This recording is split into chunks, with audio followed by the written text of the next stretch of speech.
नमस्कार। मैं हूं आलोक कुमार। आम आदमी पार्टी के राष्ट्रीय संयोजक और दिल्ली के पूर्व मुख्यमंत्री अरविंद केजरीवाल को एन केन प्रकारेण किसी भी सूरत में दिल्ली में अपनी सरकार की वापसी चाहिए। ये उनके वजूद से जुड़ा है, आम आदमी पार्टी के पूरी परिकल्पना से जुड़ा हुआ है। भले ही उनकी सरकार पंजाब में हो और भविष्य में कहीं और बन जाए, लेकिन दिल्ली से अगर उनके पैर उखड़ते हैं, इसका मतलब आम आदमी पार्टी अपने समाप्ति की ओर चली जाएगी। और भारतीय जनता पार्टी हर कीमत पर चाहती है 28 साल के बाद ही सही दिल्ली में उसकी सरकार बन जाए। 1998 से भारतीय जनता पार्टी ने दिल्ली में अपनी सरकार नहीं बनाई।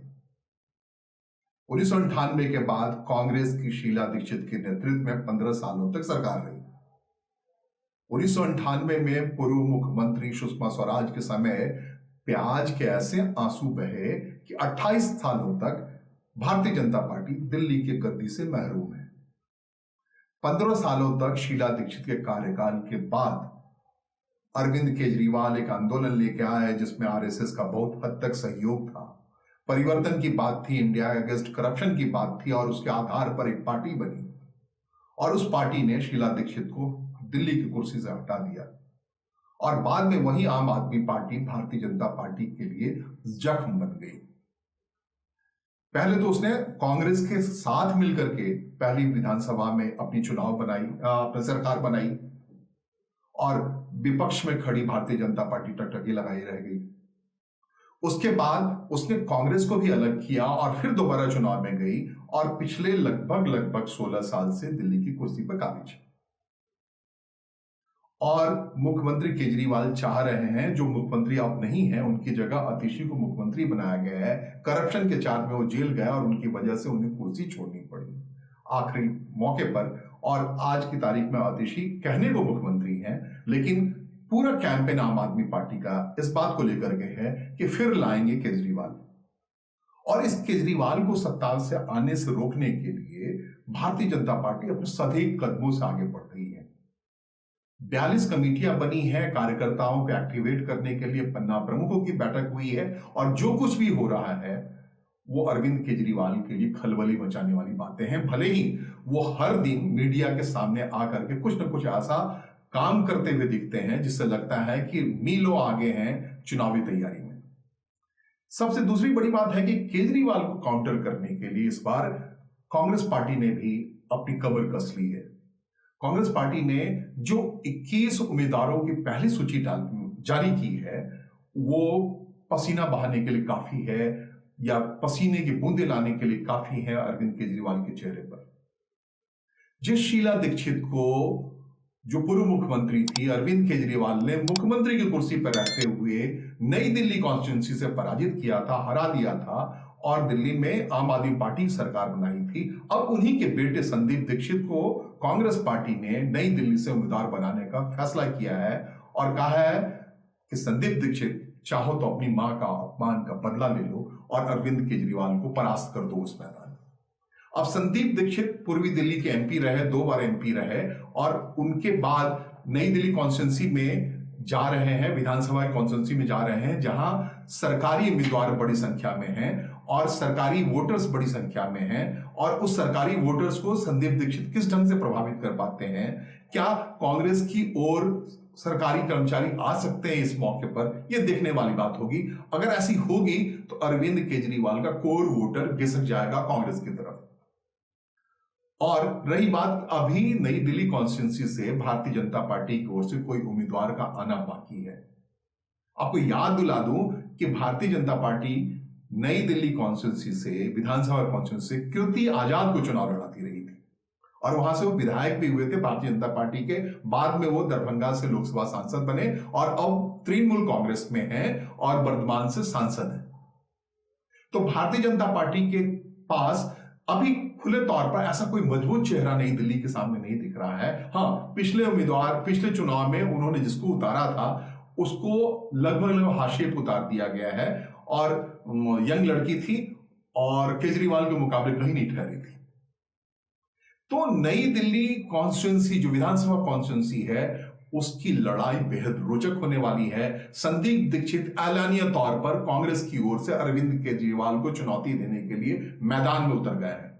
यह बात दिगर है कि अरविंद केजरीवाल ने, जो वहां से 3 बार के विधायक हैं, अपनी उम्मीदवारी वहां घोषित नहीं की है और भारतीय जनता पार्टी को भी अपना उम्मीदवार निकालना बाकी है कि नई दिल्ली कॉन्स्टिट्यूंसी से वो किसको उतार रही है। लेकिन कांग्रेस इस मामले में मीलों आगे निकल गई है। अपनी न्याय यात्रा के जरिए कांग्रेस अपने कार्यकर्ताओं को एक्टिव कर रखा है और बार बार संदीप दीक्षित कह रहे थे कि शीला दीक्षित का एक चेहरा होना चाहिए और शीला दीक्षित 15 सालों तक दिल्ली में कामकाज की हैं और उनको पदस्थापित करके अरविंद केजरीवाल आए हैं। इसलिए पिछले मुलाकात में मेरे से संदीप दीक्षित ने साफ कहा था कि कांग्रेस पार्टी के लिए अगर शीला दीक्षित एक चेहरा होती है, उनका कार्यकाल एक चेहरा होता है और लोगों को अगर वो याद दिलाती है और तुलनात्मक तौर पर बताती हैं कि अरविंद केजरीवाल का कार्यकाल, आम आदमी का कार्यकाल और शीला दीक्षित के कार्यकाल में क्या बेसिक अंतर था, शीला दीक्षित के कार्यकाल में किस तरीके से लोगों को रिलीफ पहुंचाया गया था, इस तरीके से पहुंचाया कि भारतीय जनता पार्टी की नजर से 3 बार दिल्ली की कुर्सी दूर चली गई और मतदाताओं ने प्रेफरली कांग्रेस को चुना। कांग्रेस ने सिर्फ चौंकाने वाली बात नई दिल्ली में कॉन्स्टिट्यूंसी से नहीं की है, बल्कि वो उन्होंने आदर्श शास्त्री, जो लाल बहादुर शास्त्री के पोते हैं, अनिल शास्त्री के पुत्र हैं, जो एप्पल की नौकरी छोड़ करके अरविंद केजरीवाल के इंडिया अगेंस्ट करप्शन मूवमेंट में आ गए थे, उन्हें और विधायक बने थे आम आदमी पार्टी की सरकार में, और उनको कांग्रेस में लाया गया और कांग्रेस में लाकर के इस बार द्वारका सीट से आदर्श शास्त्री को फिर से मैदान में उतारा है कांग्रेस ने। जिन पहली सूची 21 लोगों की सूची में जो नाम है, रागनी नायक हैं, जो बल्ली मारन से हारून यूसुफ हैं, जो पूर्व मंत्री रहे हैं और जिनकी जीत ये मान के चली जाती थी शीला दीक्षित के कार्यकाल में उससे पहले कि सुनिश्चित सीट है उनकी, तो उन 21 उम्मीदवारों के पहले लिस्ट से आम आदमी पार्टी के पसीने तो छूटने हैं ही। लेकिन भारतीय जनता पार्टी के लिए भी समझने वाली बात होगी कि क्या आम आदमी पार्टी और कांग्रेस का जो मुकाबला होने जा रहा है, जिसको लेकर कई भ्रांतियां थी कि कहीं दोनों साथ मिलकर मैदान में उतरे, तो भारतीय जनता पार्टी के लिए बड़ी चुनौती होगी।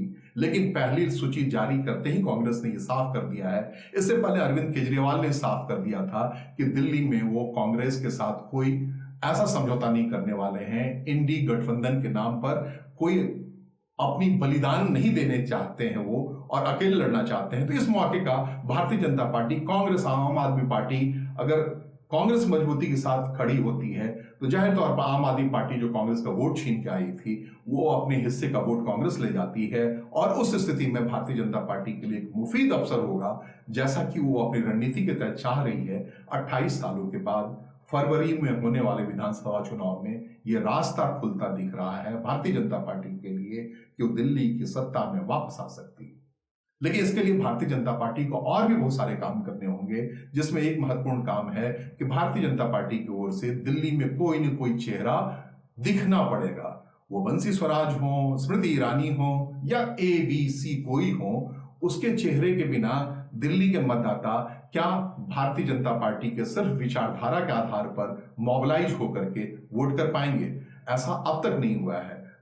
लोकसभा चुनाव में जाहिर तौर पर वो प्रधानमंत्री नरेंद्र मोदी के चेहरे को देखकर वोट तो कर देते हैं, लेकिन दिल्ली में हमेशा भारतीय जनता पार्टी की ओर से ऐसा कोई चेहरा नहीं होने की वजह से वो अपनी पसंद की बात करते हैं, जिसमें कि आम आदमी पार्टी कभी आती है, कभी कांग्रेस आती है, और यही एक आधार है जिसकी वजह से कांग्रेस पार्टी भी मोर्चे पर खड़ी दिख रही है और भारतीय जनता पार्टी को निराशा हाथ लगी है। लेकिन भारतीय जनता पार्टी के पास मोहरों की कमी नहीं है। अगर आप बात करें तो मदन लाल के खुराना, जो पहले मुख्यमंत्री थे दिल्ली के, 1993 में बने थे, उनके पुत्र हरीश खुराना है एक मोर्चे पर। इसके अलावा साहेब सिंह वर्मा के बेटे हैं जो एक्टिव पॉलिटिक्स में हैं, उनकी जगह पर वो बाहरी दिल्ली के एक मजबूत उम्मीदवार के तौर पर या मोर्चेबंदी में हो सकते हैं। इसके अलावा बंसी स्वराज जो सांसद हो गई हैं, वो खुद सुषमा स्वराज की पुत्री हैं। अगर जनरेशंस की बात करें तो उसमें आगे आ सकती हैं। तो अभी इस मोड़ पर जहां कांग्रेस ने 21 उम्मीदवारों की घोषणा कर दी है, आम आदमी पार्टी जो सत्तासीन है उसने 31 उम्मीदवारों की घोषणा कर दी है। 70 विधानसभा की सीटों में अब तक भारतीय जनता पार्टी ने अपनी कोई सूची नहीं जारी की है। चुनाव की तारीखें संभावित है फरवरी में, किसी भी शुरू के दिनों में। तो ऐसे में देखना जरूरी होगा कि भारतीय जनता पार्टी का ये जो सदारूप है वो किस तरीके से उस अंजाम पे पहुंचता है कि भारतीय जनता पार्टी, जिसके बारे में कहा जा रहा है कि इस बार वो उस सेक्रीफाइस करने की तैयारी में, मूड में नहीं है। ये 3 दशक से ज्यादा वो दिल्ली की कुर्सी से। पते की बात में आज इतना ही। अगली मुलाकात में और भी कहानी, और भी विश्लेषण, और भी बात। धन्यवाद।